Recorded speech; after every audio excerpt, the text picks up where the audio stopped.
Hey, what's going on, everybody? And welcome back to another week of your Arkansas football recruiting report with your one and only Mr. Otis Kirk. Kirk, how you doing? Hey, doing great, CJ. How are you? I'm pretty good. I'm pretty good. Let's jump straight into things. Five underclassmen quarterbacks in Arkansas. Five, not three, not four, but five in Arkansas. Talk about those underclassmen Well, for the Arkansas. unique thing about those five, all of them have Power Five offer, at least one Power Five offer. Wow. Four of them got Arkansas offers. We'll go with, kind of the 2024 kid is Walker White from Walker White from Little Rock Christian. Right. He's got about 15, 20 offers. Arkansas has obviously has offered him, as has Florida and LSU. A bunch of schools have offered Walker. He's about 6'3", 220, good Oh, sized wow. kid. He was at camp. Yeah, his brother. He's got a long line of family that played at Arkansas, so he's got a lot of ties here. Right. Then, in the 2025 class, Mhm. you've got three kids. You've got obviously, Garrett Odom. Garrett Odom is the son of Barry Odom, quarterback at Shiloh Christian. Yeah. Then you've got Grayson Wilson, quarterback at Central Arkansas Christian. Right. And then the other one is Quentin Murphy over at Joe T. Robinson. Quentin and Odom and Murphy have offers to Arkansas. Grayson's got an offer to Illinois with Barry Lunny Jr., the offensive coordinator up there. Used to be at Arkansas. He's offered Grayson, and all these are obviously all five very good quarterbacks. They've got off, and then in the 2026 class is our buddy Kane Archer, who we've had on here before, and Right. Kane's up to, I believe, 9 offers now at Greenwood. He had 3 when we had him on here before, and he's up to 9 now. And Kane keeps offering them. And people ask me, why are schools offering these kids so early?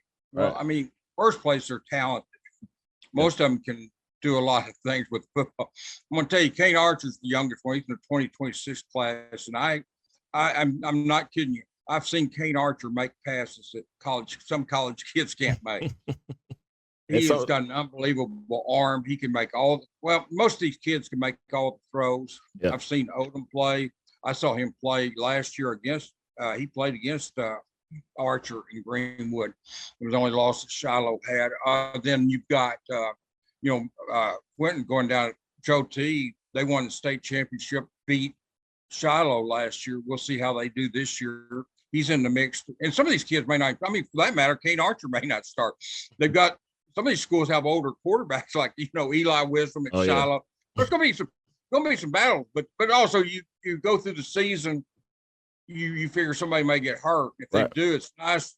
It's nice if you're not nice if a kid gets hurt, but it's nice if he does get hurt. You look over and you've got you got Kane Archer or Garrett Odom to go in the game, So it's nice to have options, or they're starting an Eli Wisdom or somebody. It's just nice to have options at quarterback. That's one position that most teams can ill afford to lose that player, but there's some of these teams got pretty good possibility. Joe T has some other quarterbacks, but if they get hurt, it's good to look over and know that you've got a Quentin Murphy. I felt like the other day I wrote this story. It was unique to have 5, kind of like I wrote the story. It used to be this state was known for running backs, CJ. Right. It was known for running backs. They produced a bunch. And this now, it's just 5 quarterbacks, and none of them are seniors. There's other quarterbacks in the state of Arkansas that are good quarterbacks and got offers. But I'm talking about just underclassmen. These 5, they've all got, and like I said, they've all got at least one Power 5 offer. Most of them have got multiple Power 5 offers. So it's going to be interesting to see what they do, but it's fun and just good to see this much talent. And if you really want to see a good game on September the 2nd, you can go to Shiloh and watch them play Little Rock Christian.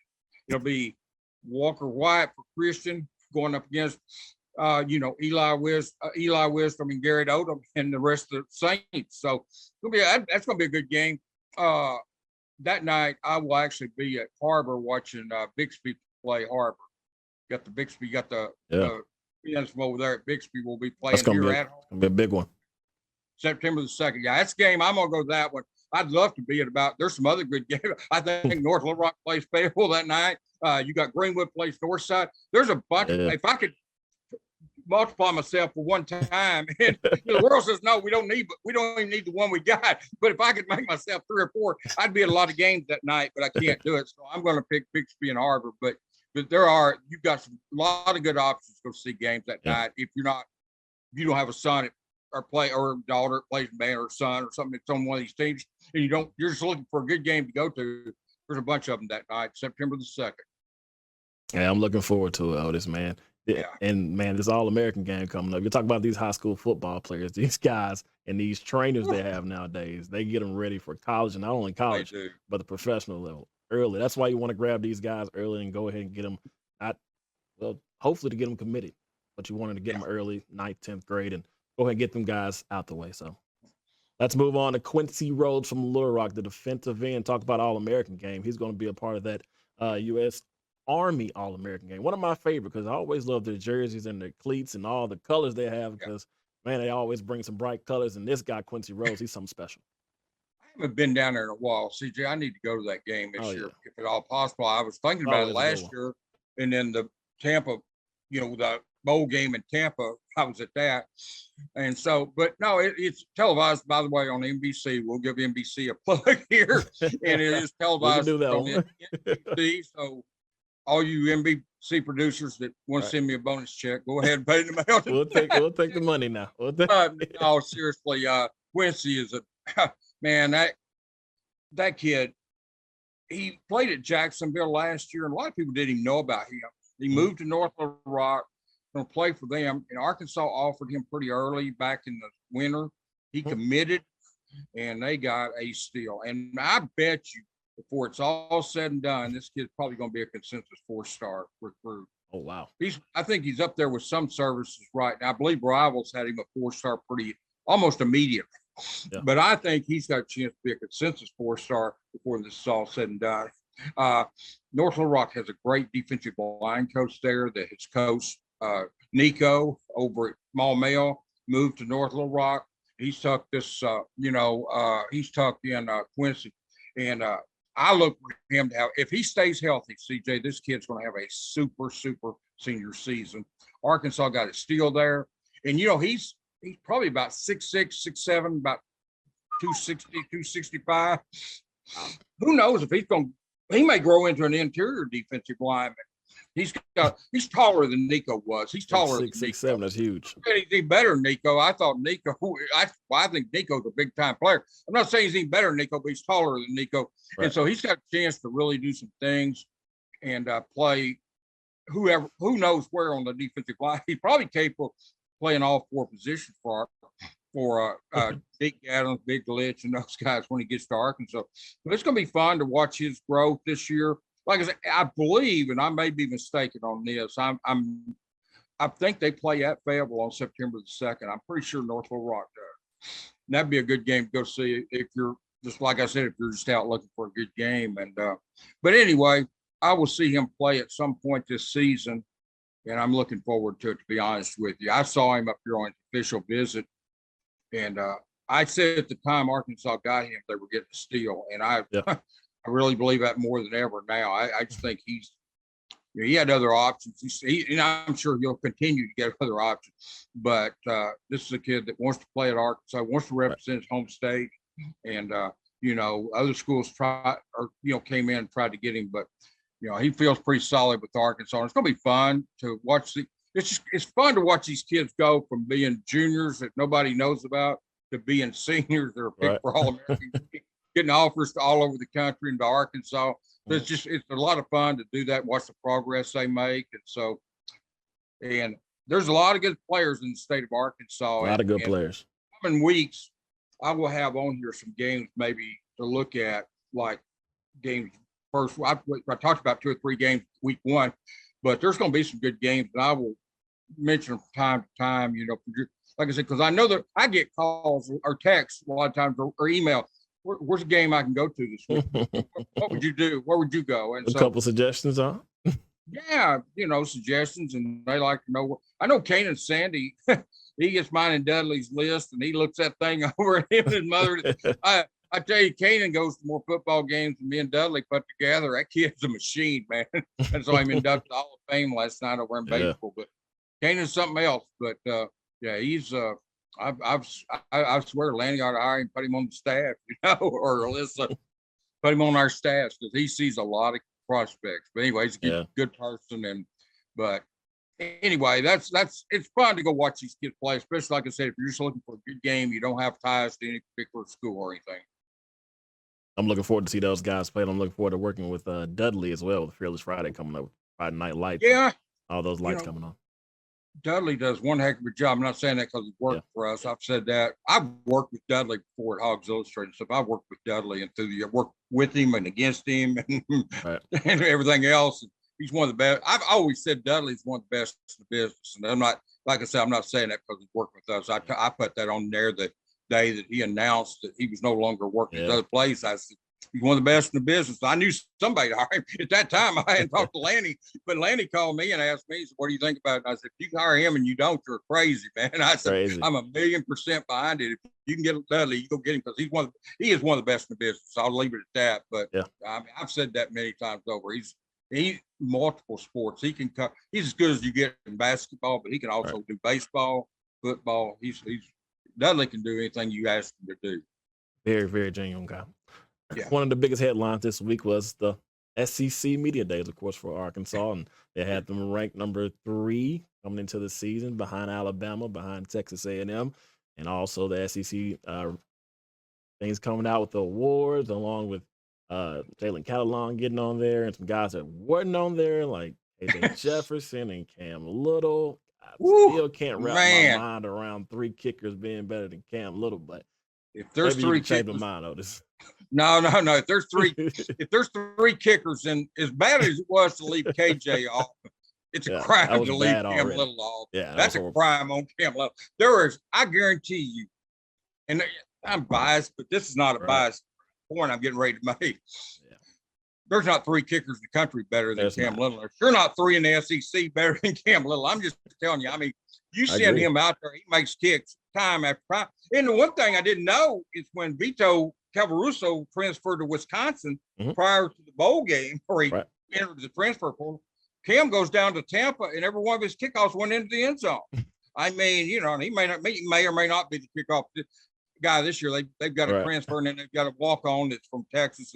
Both got really strong legs that can handle that duty. But there's no X. I know people fill out these forms and they don't study the kickers. But I mean, if you're going to take the time to fill out a form, try to put a little effort into it. That's borderline criminal. I have Cam Little on there. 20 out of 24 field goals made all season long. Only missed 4. He didn't miss an extra point. When Sam asked him to kick off, he kicked the end zone or out of the end zone. No, all touchbacks. Special. I mean, it's just, what else could you want? And he was a freshman on top of that. He was a freshman. And that's just people not doing their homework. And then KJ, I saw Tim Tebow the other day that had top 5 quarterbacks in the SEC and didn't have KJ on there. I said, Tebow needs Tebow.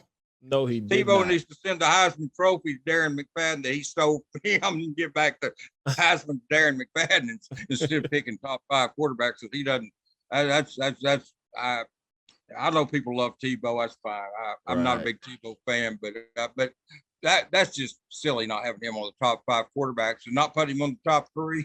That was wrong too. Oh my goodness. KJ Jefferson is a guy, and I don't know why. I don't know what it is that people always try to tell you what KJ doesn't do. Right. Instead of what he does do. Yes. I get that all the time, CJ. People try to tell me what he doesn't do. Yeah. Well, I mean, they tried to tell me the first year after the Rice game he couldn't pass. Well, he shot that down. Well, he led the team in rushing. I don't know what else. He took a team that was 3-7. What else can you do? Record.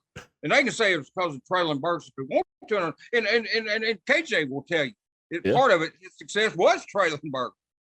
But you're going to tell me these other guys didn't have great receivers too? Right. I mean, Bryce Young going to tell you he doesn't have any receivers throw down all these first-round draft picks. So, I mean, you have to penalize KJ because he had Traylon Burks. Right. I mean, you've got these guys have multiple receivers. Bryce Young should be the best quarterback in the SEC.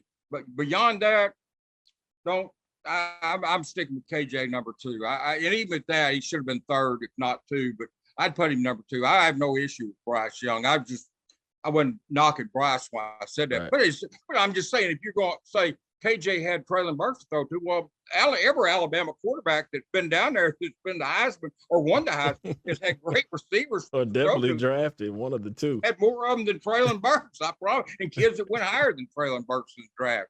So Definitely I mean, if you're gonna, it's just people want to tell me, they want to tell me something about KJ that he can't do or something. He did it because of this, but when you dig into that, it's the same thing with everybody else. CJ, it's just what it is. I mean, true. I don't know, but I'll tell you what, I guarantee you, Sam Pittman will take KJ and Cam Little and be happy he's got him. I mean, he knows what he's got there, but Cam Little was just a fact that people just didn't do their homework. I mean, it's so easy to skip over kickers, and just say, oh, it's this guy or that guy. That's fine. Yeah. I get that. I mean, to a degree, I get it on kickers.